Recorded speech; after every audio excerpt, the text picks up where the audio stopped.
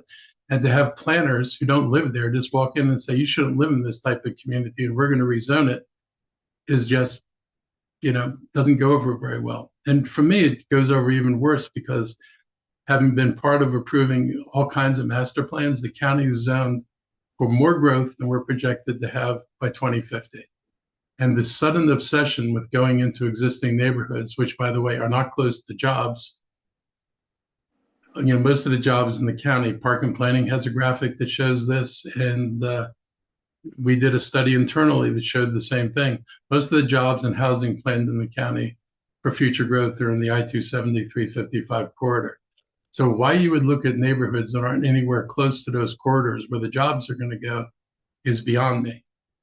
So there are a lot of things that I think are wrong. I don't have time right now to spend the hour or two it would take me to do this, but this is not the planning department or process that we used to have. It's not the one that won the respect of communities, and it's one that is constantly putting us at odds with neighborhoods.